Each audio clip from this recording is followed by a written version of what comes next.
Saxton, Party with a Purpose, support for sickle cell champions, and the celebration and fundraiser, which is coming up for Meesha Saxton Fund. And we have our guest in the house, Teresa S. McCurry. How are you doing? I'm doing great. Thanks for having me on the show. No problem, no problem. Now, anytime I see not just a party, but a party with a purpose, what is the purpose? The purpose is to raise funds for people that are affected with sickle cell anemia. So my daughter, her name was Meesha Saxton. She passed away in 1996.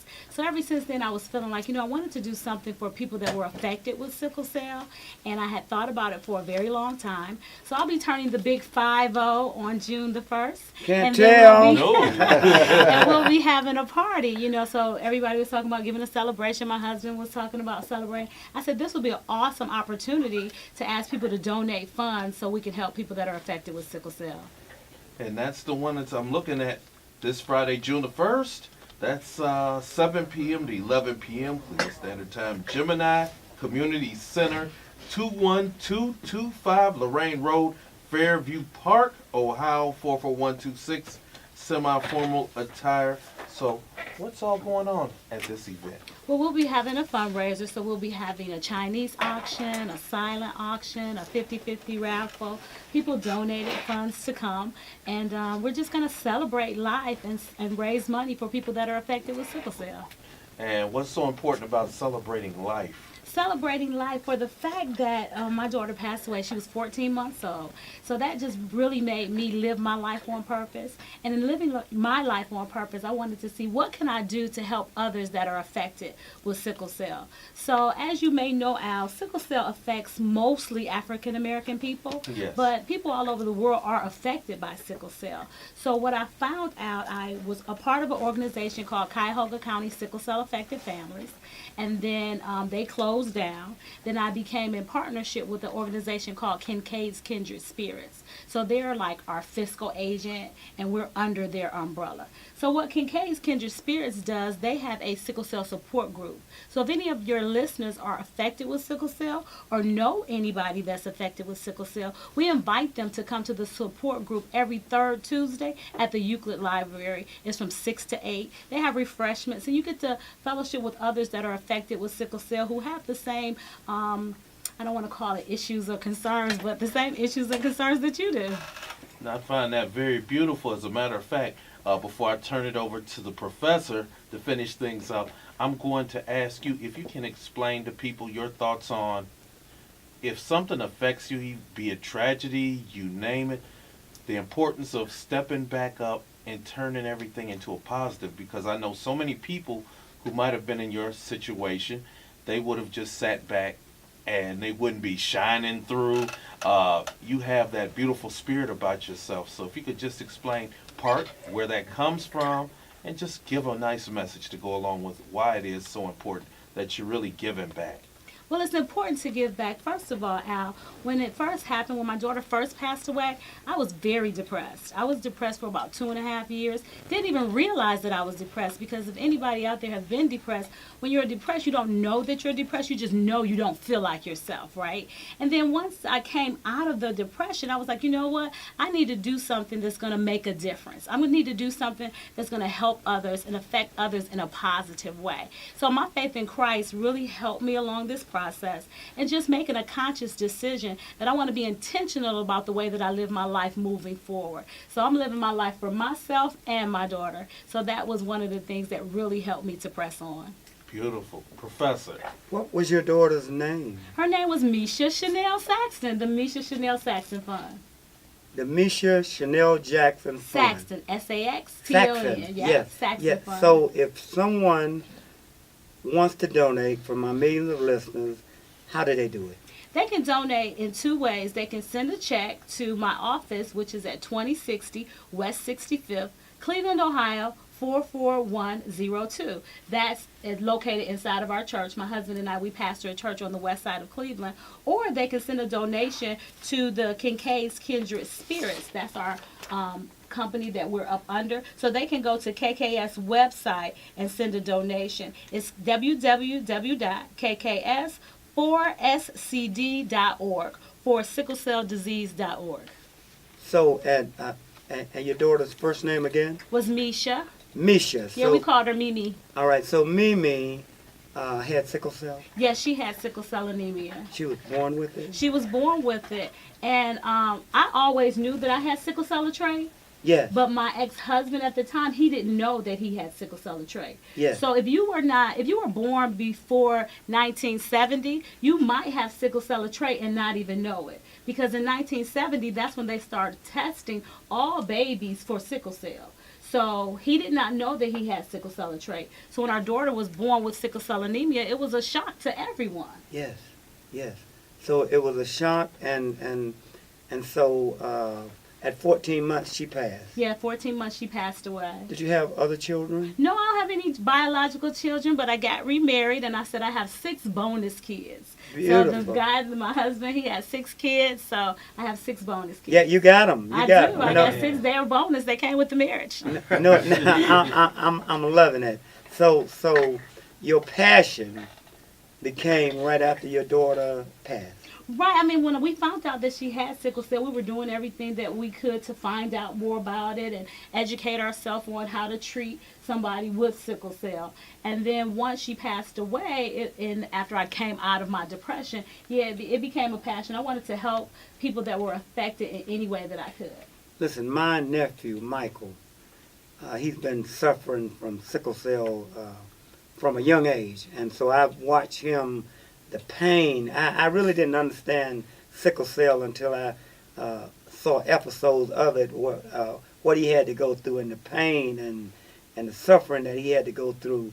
That made me really become passionate about sickle cell. That's one reason, with your passion and the way you are, you're just such a special person. We wanted you to come on the show because we know that any funds donated to the Party with a Purpose is going to be did right, and we just appreciate it. So the Party with a Purpose, tell us about it. It's a party, right? It's a party. Like I said, I'll be turning 50 years old on June 1st. So June 1st is actually my birthday. So I said, since we were having a party anyway, we might as well make it a party with a purpose. So we're going to have a DJ. We're going to have a program. We're going to acknowledge some of the ladies because I have a team of people that work with me on the Meesha Saxton Fund. So we're going to have awards for them and acknowledge them for their work and efforts working with the fund. And people that are affected with sickle cell, Al, you know, when you said your nephew has it, a lot of people don't understand because they don't look sick. It's not something that you can see externally. They don't, I mean, you're not looking sick, but on the inside, your blood cells are shaped abnormally and you have a lot of pain, and that's called pain crises. So a lot of times they're in pain crises, and a lot of family members don't really understand. Even the medical community don't understand the pain that sickle cell affected people go through. So you're having this party. Mm-hmm. I'm looking at you. You really went out to put your picture on this on this. It's something special. You're a minister, right? Yes. And tell us a little bit about your church. Okay, our church is called New Beginnings Ministries. We're located on the west side of Cleveland. My husband, Apostle Greg McCurry, and myself, Pastor Teresa McCurry, we pastor the church. And New Beginnings Ministry is not just the name of the church, it's what you can expect to experience when you get connected with New Beginnings. Really? Y'all had church today? Yes, we did. I ministered the Word of God. I went home and took a nap, and I'm here.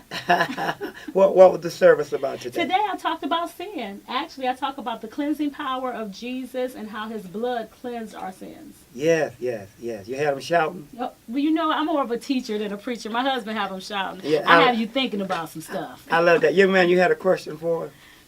Oh, no, I not necessarily a question, but I think it's just remarkable how, watching people like yourself in our community, take, kind of like what I was saying earlier, take from your experiences and then give yourself to give back to your community. You're not doing it necessarily just to make a profit for yourself, but you're trying to teach others, and you have, education materials. A lot of folks don't necessarily know everything about sickle cell, and a lot of, especially African American community, the medical and things how we can do to prevent certain things.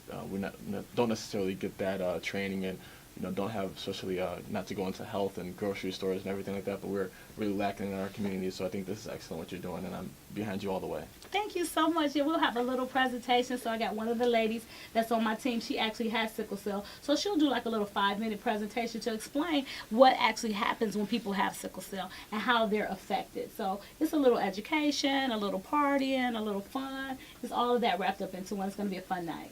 All right. So sickle cell anemia is one of the most deadly and unfortunate commonest disease in the world. I'm reading from your stats.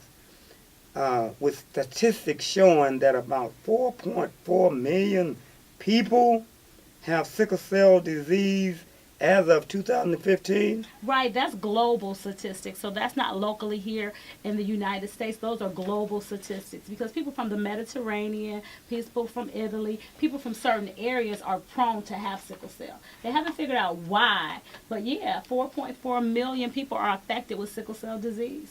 But in the States, that percentage of blacks is much higher than others. Yes, normally in the United States of America, out of all the people that are affected with sickle cell, 85% of them are African American. So that's a very high percentage. So you have a very low percentage of others that are affected with sickle cell anemia. Listen, I really would like for you to.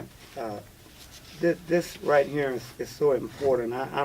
I want you to read that paragraph right there. All right. The Meesha Chanel Saxton Fund was birthed as a result of myself, Teresa McCurry, daughter Meesha Chanel McCurry, being born with a disease. On October 17, 1995, she was born with an inherited blood disease called sickle cell. The main function of our red blood cells, is to carry oxygen from our lungs, all a part of the body, to release that oxygen to the tissues of our body. Normal red cells are round and intended to carry and be flexible, but sickle cells in the capillary are abnormal shaped. So we have an abnormal hemoglobin. The red cells cannot carry oxygen very well. The cells become sickled, sharpened, pointed, rigid, and sticky and brutal. These abnormal cells cannot move freely throughout the blood vessels. They stick together and block the blood vessels. Therefore, sickle cell cannot supply oxygen to the tissues properly. So most of the time when people have crises, those blood vessels are getting clogged up. So then the major arteries begin to shut down because they're not getting the oxygen from the blood cells that they need. You are the go ahead. You got it. I had several questions for you, ma'am. Yes. Is this something someone is born with, or can it happen in the middle of your life or any time? That's an excellent question. You're born with it. It's a genetic disorder. So like I was telling Al. Art. Okay, Art. Art. It's all right. Like I was telling Art that I had sickle cell trait. So my ex-husband at the time, he didn't know that he had sickle cell trait. So by us coming together, there's always a 25% chance. If I have sickle cell trait and my mate has sickle cell trait, there's a 25% chance that our child could have sickle cell anemia, the disease. And our daughter just happened to get that. So no, it's genetic. It's transferred down from your parents, your grandparents, like that. Yeah. Now, well, I have another question. Mm-hmm. So it'll be 3.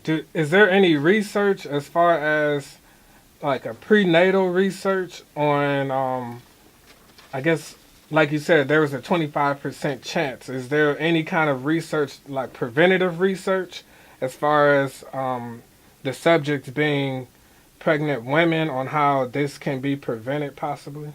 You know, I don't know of any research or prevention. I do know of research that they can take.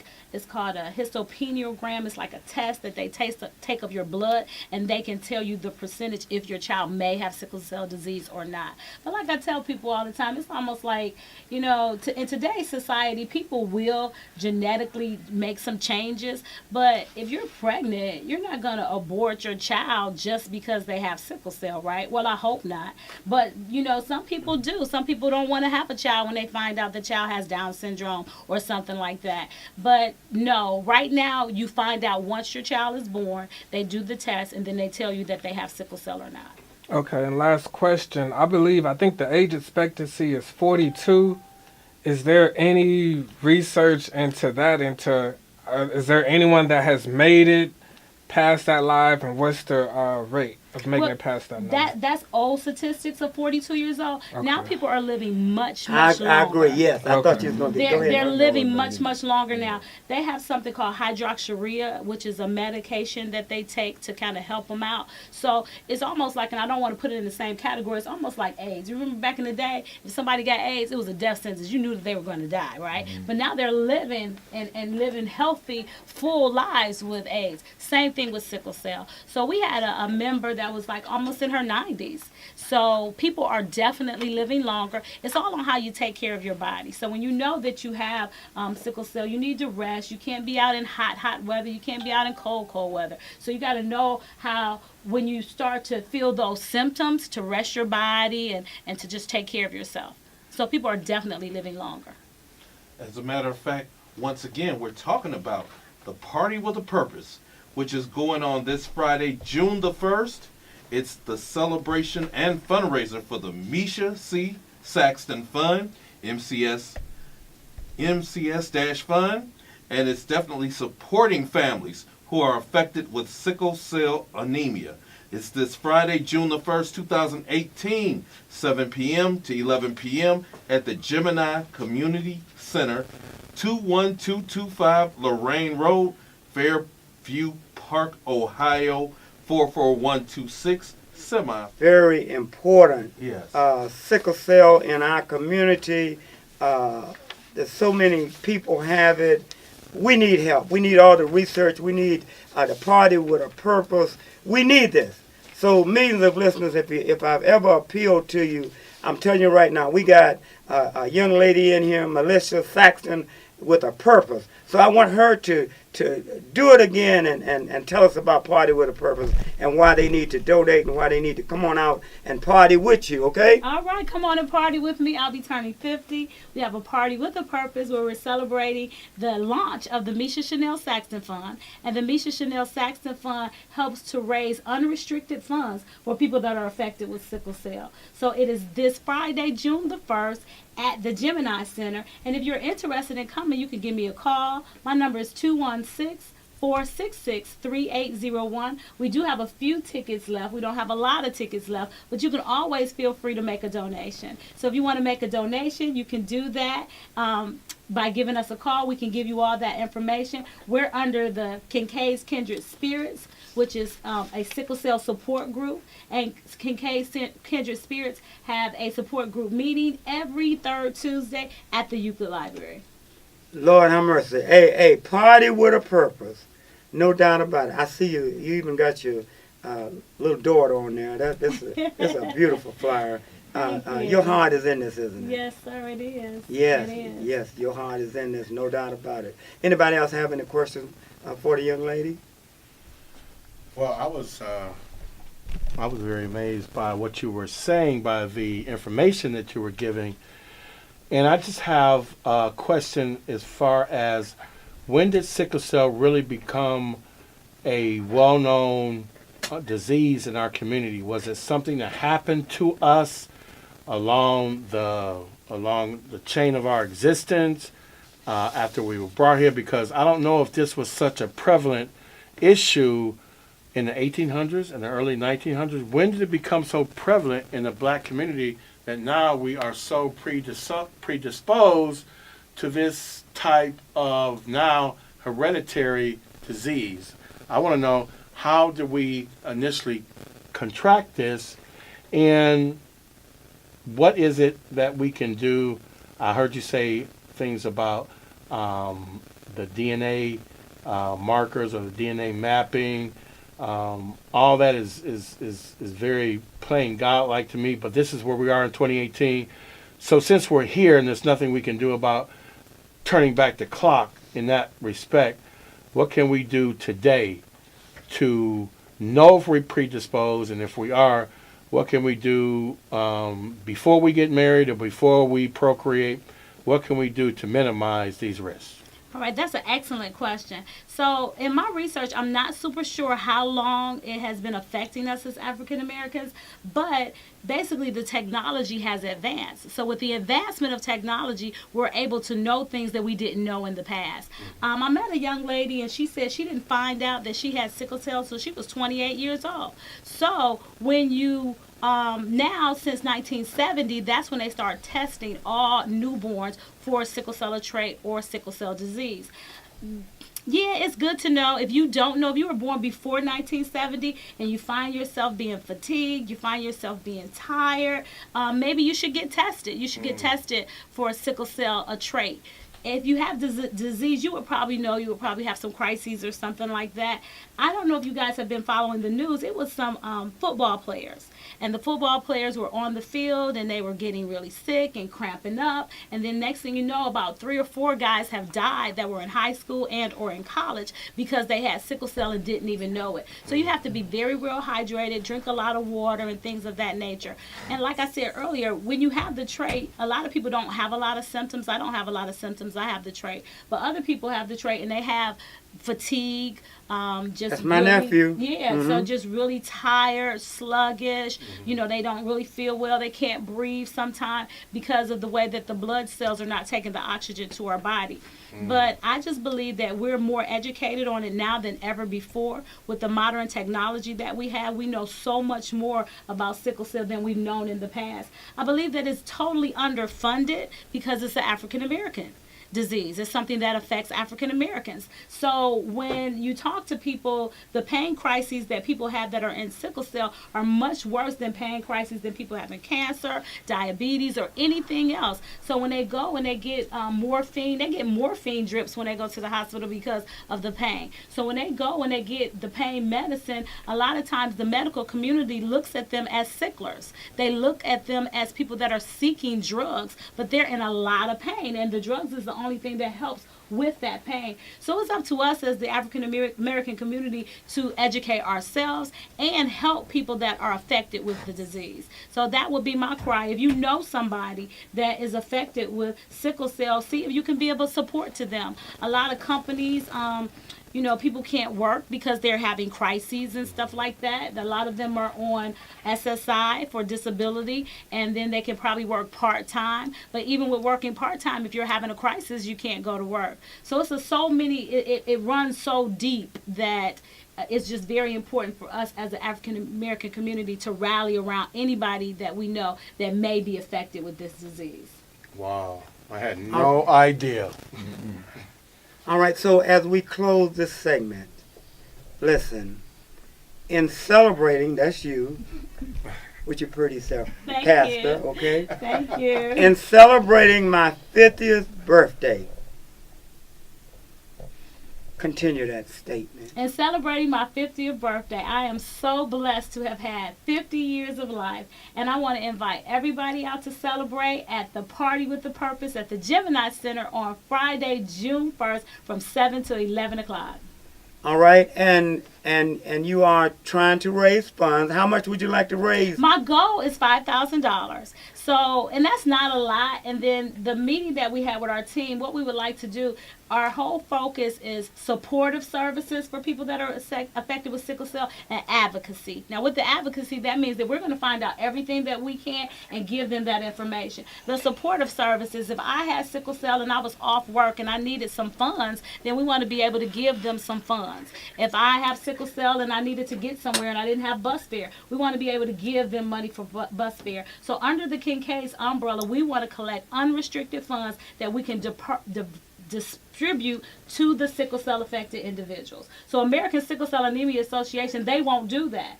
KKS can't do that because when you are a 501c3, you have a very particular charter of what you can do with your funds. Right. But we, as the meesha Saxton Fund, we can collect unrestricted funds. So we want to funnel those funds down and affect the people and give it to the people that are affected directly. All right, before you go, can you take one quick phone call? Sure. All right, who's on the line? Talk to us. Yeah, hello? Yes, go right ahead. You're talking. This is Paul. You know, from what I understand, the sickle cell is not so much African-American issue, but the people who left out of Africa. One theory is that the sickle cell, the shape of the blood cell, prevents or is helpful in stopping the reproduction of mosquitoes and malaria especially. Because the mosquitoes breed and they reproduce in the blood. And if the cell is transformed, malaria has a less likely chance of spreading. Okay, so what's your point? What's your Well, I'm point? just saying it's not something that happened to African Americans here. It's something that So is you a problem with Africans all over the world, people of African descent. And it's actually adaptive because it helps protect against malaria. all right. I thank you for your And, phone call. if climate change, it gets warmer and warmer here in Cleveland. All right, These are mosquito-borne diseases. all right. Thank you for your phone call. Yes. Give the pastor a chance to answer. Well, I mean, I've heard that, and yes, it's. I want to say maybe if the original, when people were affected with malaria, but right now that's nothing that affects us. So we don't have malaria now, but we still have a lot of people with sickle cells. All right, good. And we'll take one more call. Just one more. Okay, all right, okay. So listen, we'll make this a closing argument, okay? We love you, Thank you. and we love your organization. I'm glad you stepped out there, sister. I don't think nobody else could step out there like you on behalf of sickle cell, on behalf of your daughter. I still don't believe it's your 50th birthday, though. All right, you got 1 minute. Give us your closing argument. Well, I want to say thank you so much for inviting me on the show to come and share about sickle cell affected individuals, the Meesha Chanel Saxton Fund, and Kincaid's Kindred Spirits. So I just wanted to tell you about some things that we have other fundraisers under the Kincaid's umbrella. Kincaid's Kindred Spirits has a bowling fundraiser in July the 14th. It's on a Saturday at Whitcliffe Lanes. Kincaid's Kindred Spirits also have an annual cookout. So the cookout is August the 4th at Cumberland Park in Cleveland Heights. And Kincaid's Kindred Spirits also have the Red and Right Cell, CELL, Abrasion in September, because September is National Sickle Cell Awareness Month. June 19th is Sickle Cell Awareness Day, Worldwide Sickle Cell Awareness Day. Miss Saxton, you're on fire. Keep it up, okay? Thank you. We love you. I love you guys. Support, all right? Got to. All right. Got to.